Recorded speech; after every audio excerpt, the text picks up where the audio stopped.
So I'll end up talking about all the college prospects at some point here. But I figure why not talk about Zion, because I've never actually devoted a video to the guy, even if I've mentioned the dude a lot. So the first thing with Zion that excites me the most, projecting him as an NBA player, is what he's going to be on defense. When you are as big and as athletic as he is, I feel like as long as you couple that with caring, which Zion certainly does, and just knowing how to defend and understanding rotations and all that, I feel like that's a Defensive Player of the Year candidate.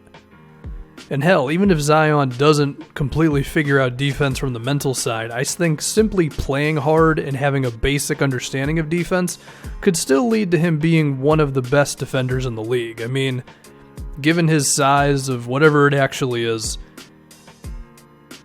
I feel like he can definitely defend wings and guards, and he can defend the low post, certainly.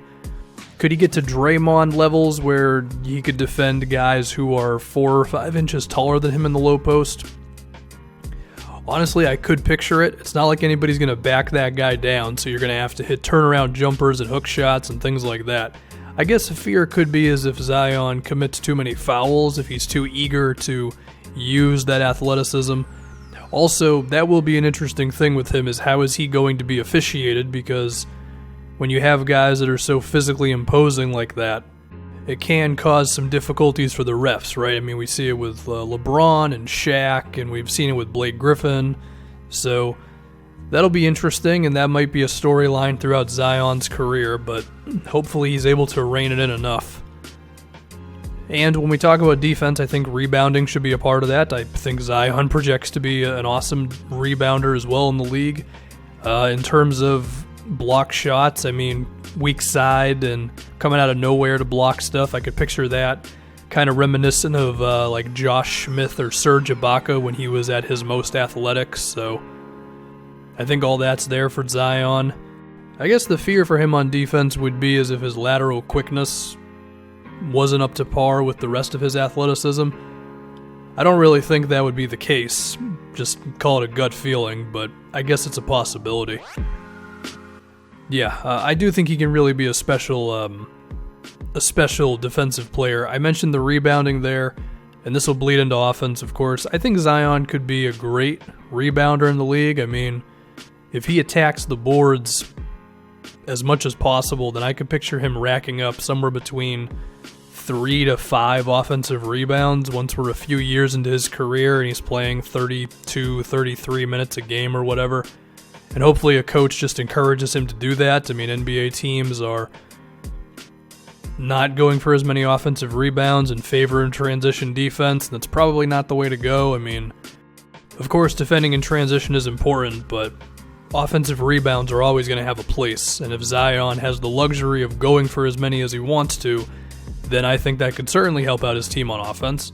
If we get to Zion's overall offensive game, I hope that wherever he ends up, the head coach knows what they're doing, because if you use him as a screen setter and as a cutter and all that type of stuff and forcing teams to either switch onto him or defend him on rolls, defend him on lobs, I just don't know how you can really defend that guy, because even if you trap the ball handler, and that of course depends on what team he ends up with, but let's say you trap the ball handler and you give Zion wide open space and you say, we're just going to dare you to shoot. Well, then you're just going to allow him to get a head of steam towards the basket. I mean, we saw in that one game against that 7-foot whatever center, Zion doesn't care. I mean, if you give him room, he's going to go for it, so that might not be the real option. Also, given that Zion's ball handling and his playmaking seem to be pretty decent so far,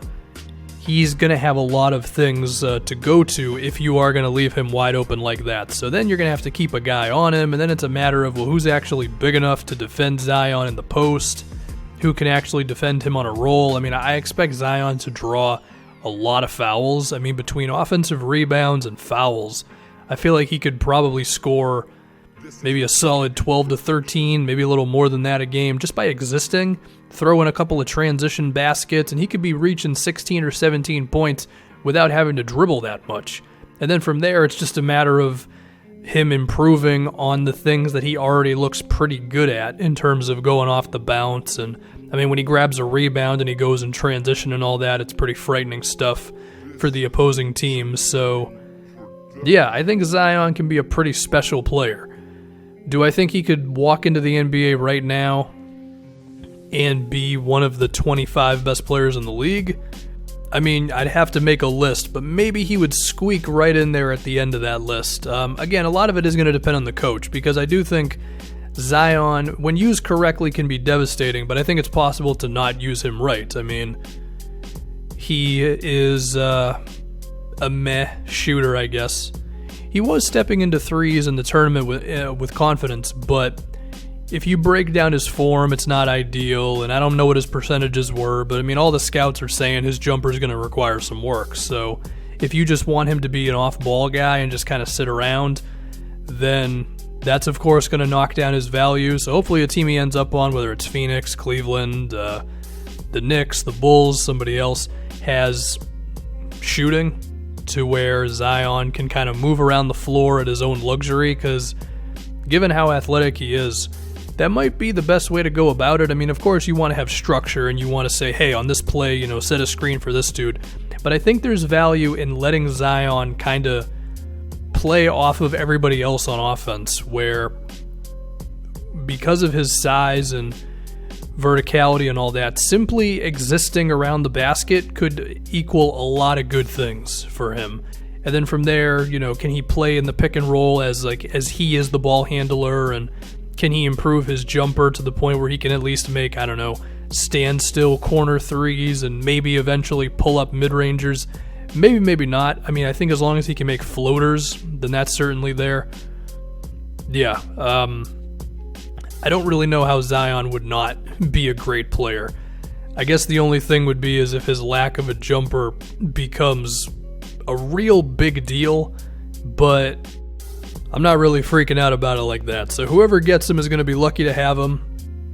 And yeah, I guess this can be the first video of me talking about the prospects.